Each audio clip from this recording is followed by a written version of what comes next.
à nous dire quelques mots. Merci beaucoup, Isabelle. Merci d'être là. Écoutez, comme vous le savez, la situation qui prévaut présentement sur la COVID-19 est préoccupante. Mais ce soir, nous tenons à rassurer les citoyens et les aviser que la Ville de Montmagny prend toutes les mesures préventives nécessaires pour assurer leur sécurité. M. Félix Michaud, directeur général, et M. Pierre Boucher, directeur des incendies et sécurité civile, vous expliqueront tout à l'heure les diverses mesures préventives et réactives qui sont mises en place présentement.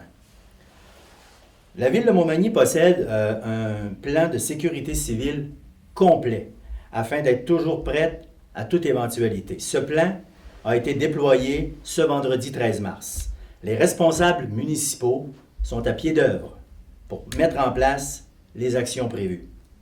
Sachez que la Ville compte sur des administrateurs municipaux qui possèdent toutes les compétences et l'expertise nécessaires pour gérer une telle situation. Nous suivons la situation de très près, d'heure en heure, et nous nous appuyons, entre autres, sur les recommandations du gouvernement de M. François Legault dans toutes nos actions. Je comprends que certains citoyens peuvent être inquiets, mais il est important de rester calme et de nous entraider et de collaborer pour faire face à cette situation, somme toute, exceptionnelle. Ce sont des gestes simples, tels que les règles d'hygiène recommandées, comme le lavage fréquent des mains, qui pourront éviter la propagation du coronavirus. J'invite donc les citoyens à suivre les mesures préventives recommandées par la Direction de santé publique, dont les informations sont disponibles sur le site web de la Ville au ville.montmagny.qc.ca. Et finalement, je tiens à vous informer la population que M. le maire, qui est présentement en voyage, sera de retour au pays demain. Et donc, devant la tournure des événements, il a pris la décision de s'isoler préventivement pendant 14 jours pour se conformer aux recommandations gouvernementales. Monsieur le maire va continuer à gérer la ville, mais on va évidemment lui donner tout le support technique nécessaire pour qu'il puisse collaborer avec nous à partir de chez lui. Merci beaucoup, Monsieur Langlois. Maintenant, j'invite Félix Michaud à vous donner un petit peu plus de détails sur les mesures préventives de la Ville que la Ville a adoptées aujourd'hui. Monsieur Michaud. Merci Isabelle, merci Monsieur le maire. Dans le cadre d'une pandémie, les mesures d'urgence doivent se déployer, nous, sous deux angles. D'abord, comme organisation qui doit être soucieux de la sécurité de ses employés, puis comme organisation publique qui offre des services à une population, on doit aussi s'assurer d'assurer la continuité des affaires municipales, toujours selon la capacité de réponse de nos effectifs, parce que nécessairement, les mesures gouvernementales annoncées par une instance plus haut que supérieure à la Ville de Montmagny vont avoir des incidences sur la capacité de réponse, et maintenant nos équipes administratives sont à évaluer toutes les possibilités pour le maintien d'un maximum de services offerts à la population. Et quand on parle de services, on ne parle pas seulement des services essentiels, mais toute forme de service pour assurer la meilleure continuité des affaires municipales. Une pandémie pour une ville, c'est un risque qui est connu, qui apparaît dans les plans de mesures d'urgence d'une municipalité. Il est certain que dans un plan de mesures d'urgence, on a identifié les risques les plus susceptibles de survenir sur notre territoire. Donc, parmi les plus susceptibles, il est certain qu'on a inondation, on a tempête hivernale, on a peut-être des risques de déraillement de train. Pandémie, c'était un volet, un risque qui était à notre plan de mesures d'urgence. On avait dû l'ouvrir la dernière fois pour le H1N1. Et donc, c'est un plan d'intervention, un plan particulier qu'on avait pour une pandémie qui méritait d'être mis à jour, qu'on s'était activé à mettre à jour en début de semaine. Mais il est certain qu'avec l'annonce du gouvernement du Québec hier midi, a fait que ça a eu des impacts pour les organisations publiques sous la gouverne du gouvernement du Québec, c'est-à-dire donc tout a déboulé.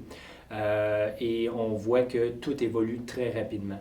Donc, les annonces qu'on vous fait ce soir risquent aussi fortement d'évoluer dans les prochains jours. Donc, on tâchera aussi de vous informer régulièrement pour le bénéfice de la population.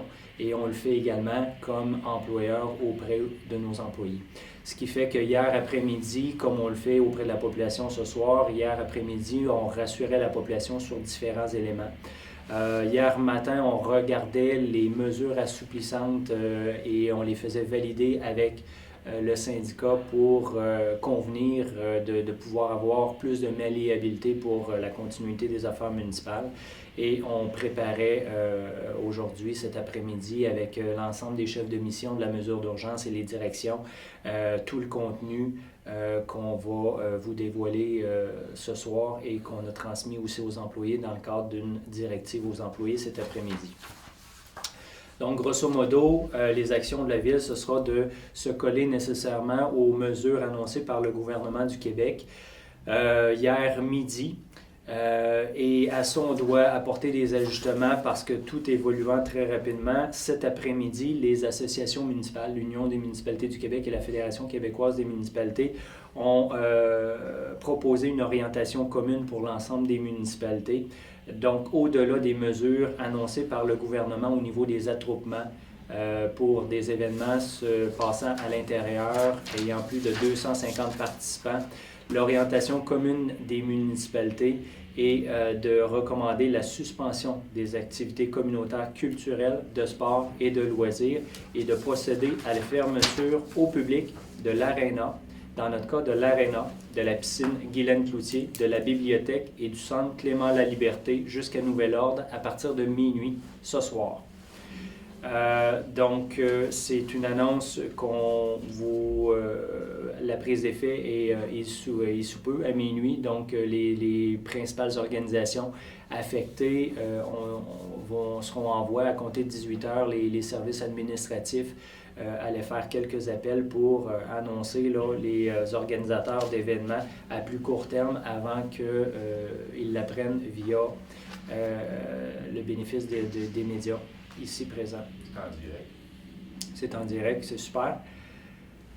Et comme on le mentionne, la situation est évolutive, ce qui fait que pour l'instant, c'est jusqu'à nouvel ordre. Et ça va aussi dans le sens avec l'information qu'on avait du gouvernement du Québec ce midi, où préventivement les écoles sont fermées pour les 2 prochaines semaines. Il est certain que les gens vont chercher aussi à s'occuper. Donc, on ne voulait pas transférer un problème et nuire à limiter la propagation du virus. Donc, éviter de vider les écoles pour regarnir les plateaux culturels et sportifs pour que les gens se côtoient autrement, de la même façon, mais sur d'autres plateaux. Donc, ça se veut préventif. Tout ça étant toujours aussi préventif plutôt qu'alarmiste. Il est certain que nos mesures sont toujours à l'intérieur des limites de nos champs de compétences. Les villes ont des juridictions et notre rôle n'est pas de se substituer à l'éducation ou à la santé, par exemple. Donc, on n'est pas en mesure, et ce n'est pas notre rôle de vous annoncer, par exemple, s'il y a des cas confirmés sur le territoire de la ville de Montmagny, c'est du domaine de la santé. Les plateaux, c'est les plateaux sous la propriété de la ville de Montmagny. Donc, si on parle de la salle Édouine Bélanger, c'est pas une salle, un plateau culturel qui est propriété de la ville de Montmagny, mais de la commission scolaire. Donc, eux aussi, comme organisation et propriétaires d'un bâtiment susceptible de recevoir des attroupements, eux aussi ont certaines responsabilités à prendre et des mesures à prendre. Au niveau des employés, il est certain qu'on a convenu, tout comme le gouvernement, pour les employés du secteur public qui sont payés dans la fonction publique québécoise. Nous aussi, on a entrepris des procédures et des mesures similaires pour les employés qui seront de retour de l'extérieur du pays ou qui sont revenus au pays à l'intérieur des 14 derniers jours avec un isolement qui sera exigé de ces employés-là. Et nécessairement, les employés qui voudraient quitter ultérieurement, il y aura aussi une obligation d'isolement au retour au pays, mais avec des conditions nécessairement qui sont différentes, ayant pris une décision en toute connaissance de cause et connaissance des risques associés à un départ. Quand on parle de la capacité de réponse des ressources, il est certain que la décision du gouvernement de fermer préventivement les écoles pendant 2 semaines, nécessairement, on a des employés qui vont devoir peut-être rester à la maison, se partager du temps entre conjoints-conjointes pour rester avec l'enfant à la maison. Donc, il est certain que comme organisation et employeur, avoir des mesures souples d'ajustement ou de modulation de l'horaire de travail. Mais l'objectif est d'assurer tous services essentiels à la population. La base étant le maintien des services essentiels, entre autres au niveau du traitement de l'eau potable et s'assurer aussi de la chaîne d'approvisionnement des produits de traitement de l'eau. Également au niveau des interventions incendie, des interventions en sécurité civile. Aujourd'hui, d'ailleurs, on était en préalerte de fermeture de route. Heureusement, on n'a pas eu à procéder sous cet angle-là au niveau de la mesure d'urgence, mais la période à risque d'inondation est à nos portes et on va devoir également surveiller cet élément-là, ce risque-là connu dans notre plan de mesure d'urgence. Donc, tous ces éléments-là vont être assurés en continuité, de même que la collecte des déchets, le déneigement, entre autres. Nécessairement aussi, on va, avec tous les services administratifs, tenter de maintenir la continuité des affaires municipales au niveau, par exemple, dans le moins essentiel, mais nécessaire, le paiement des constats d'infraction, le maintien des cours municipales, le paiement des comptes de taxes, etc. Mais il est certain que le service des loisirs fera des annonces au niveau, certainement, d'un report de la date d'inscription des prochaines activités pour le prochain semestre. Il y a des éléments avec la question de la fermeture des plateaux culturels et sportifs qui pourrait impliquer des reports dans le futur. Pensons juste à la soirée des bénévoles, une soirée où annuellement on souligne l'apport bénévole à Montmagny qui était prévu en avril. Il est déjà prévu que ce soit reporté à une date ultérieure. Il y aura nécessairement du réaffectation de personnel et c'est à cet égard-là qu'on a eu l'aval du syndicat de la CSD, soit la centrale qui est le syndicat de nos employés, du fait qu'on va fermer des plateaux, par exemple à l'Arena, ça nous donne des employés supplémentaires disponibles pour être affectés à d'autres fonctions et peut-être même des fonctions de désinfection des bâtiments municipaux où travaillent également des employés municipaux. Donc finalement, au niveau, nous, comme organisation responsable, soucieuse de la sécurité de nos employés, on va devoir effectivement déployer des mesures sanitaires pour maintenir l'accès des citoyens aux bâtiments municipaux où travaillent les employés. Donc, ce n'est pas la ville qui est fermée, c'est certains plateaux culturels et sportifs. Les gens pourront encore accéder à l'hôtel de ville et bénéficier des services de la ville ou bénéficier des services, par exemple, au garage municipal ou au service de la sécurité incendie et de la sécurité civile. Mais nécessairement, au moment d'accéder dans ces bâtiments-là, il y aura des précautions, des mesures d'usage sanitaire là, qui impliquera la désinfection des mains et d'autres mesures. Également, on va s'assurer au niveau de la conciergerie, l'entretien ménager, que tous nos lieux de travail soient correctement désinfectés, avec aussi de la fourniture davantage de produits désinfectants et nécessairement de directives impliquant que chaque poste de travail au début d'un quart de travail ou à la fin soit désinfecté pour l'employé suivant. Si on parle d'un poste de travail impliquant une rotation de personnel, par exemple des véhicules, peut être un environnement de travail pour certains employés. Donc, désinfection du véhicule avant un quart de travail et suivant le quart de travail. C'est différentes mesures comme ça, nous comme employeurs, mais d'abord et avant tout, le souci et notre conférence de presse visait davantage sur le maintien des services, la continuité des affaires municipales et donc se faire rassurer auprès de la population. Et à l'effet que tout ça, faut le faire pour être préventif, faut le faire pour limiter la propagation du virus. Dans le contexte où ici, c'est de contrôler une certaine courbe dans la propagation du virus. Et on pense que le gouvernement du Québec a bien agi et au bon moment pour éviter une situation qui dégénère comme en Italie. Donc, grosso modo, c'était les explications que je pouvais soumettre. Merci, Félix. Je terminerai avec M. Boucher, notre directeur sécurité civile, vous dire quelques mots. Moi, je vais être bref. Je vais plutôt me faire un message rassurant. Il serait faux de croire qu'on va être en mesure d'arrêter la propagation de la pandémie. Ce ne sera pas le cas du tout, là. C'est certain que ça va durer un certain temps. Il faut pas paniquer avec ça. Les mesures qu'on prend servent surtout à ralentir la propagation de la pandémie. Pourquoi on veut ralentir la propagation de la pandémie? C'est pour permettre à tous nos services, y compris les services de santé, d'y faire face. Si on la ralentit, on a les ressources nécessaires pour bien traiter tous les gens, de donner tous les services nécessaires, puis on va passer au travers. C'est sûr qu'elle va durer un peu plus longtemps. C'est à ça que ça sert, uniquement. Il faut pas paniquer avec ça. C'est certain que ça amène son lot d'irritants pour tout le monde. Là, on pense là, aux garderies, aux écoles, au manque de personnel. Les employeurs, ça va être la même chose, les privés.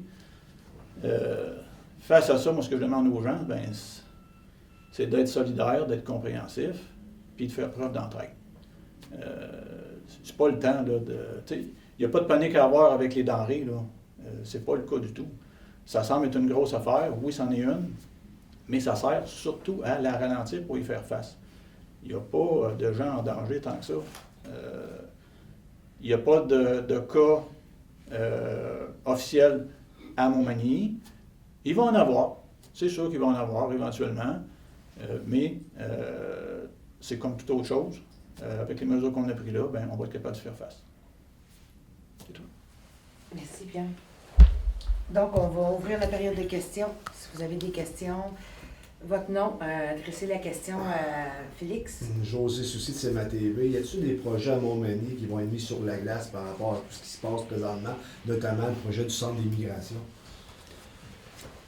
Il est certain que pour l'instant, comme on disait en service administratif cet après-midi, la Terre doit continuer de tourner au niveau des opérations de la ville. Donc, si on entend maintenir le maximum de services offerts à la population, il est certain que les réunions doivent se poursuivre. Il est notamment question d'un comité plénier, une séance de comité du conseil lundi prochain à 16h. Dans le cadre de ces rencontres-là, on a toujours des invités. Ça va se continuer. Les comités consultatifs d'urbanisme, les tenues de séances de cours municipales vont se continuer. Donc, les dossiers, on va les continuer, mais étant entendu que selon, quand on parle d'une mécanique de consultation à établir pour le centre d'immigration, dans la manière qu'elle va se tenir, s'il est question de rassembler un grand nombre de personnes, il va falloir être soucieux du moment où elle va se tenir. Donc, ça pourrait impliquer de jouer un peu dans les dates entourant l'étape de consultation pour le centre d'immigration. Mais à l'heure actuelle, il n'est pas question de mettre ça sur la glace. C'est-à-dire qu'on va avancer dans la mesure où on ne contaminera pas personne avec les réunions. On va avancer en rencontrant toujours les mêmes objectifs, puis en s'assurant que le fait de continuer dans la situation actuelle ne soit pas une façon dissimulée de ne pas aller chercher le maximum de participation. OK. C'est correct pour moi. D'autres questions? Eric? Non, merci. Ça allait dans ce sens-là, les conseils de ville vont avoir lieu lundi prochain et tout ça. Fait que c'est parfait. Ça répond. Jusqu'à avis contraire, parce que tout étant évolutif. OK. Puis, dans le fond, ce que le comité a convenu avec les élus, dans le fond, c'est de vous tenir au courant de façon continue, tant que quand l'évolution de la situation, comme Félix disait, ça avance vite des fois dans un cas de pandémie. On va vous mettre au courant. Des fois, ça se peut que vous receviez des communiqués le samedi ou le dimanche. Quand nous, on a de la nouvelle information, notre rôle, c'est rapidement de communiquer avec vous autres pour informer la population, peu importe la journée de la semaine. Là, ça, c'est un devoir qu'on va se faire, de communiquer régulièrement avec vous autres. Ça va? Bien, merci beaucoup de vous être déplacés. Très apprécié pour un vendredi soir là, d'avoir tous nos médias. C'est fantastique. Merci beaucoup. Merci. Merci. Merci.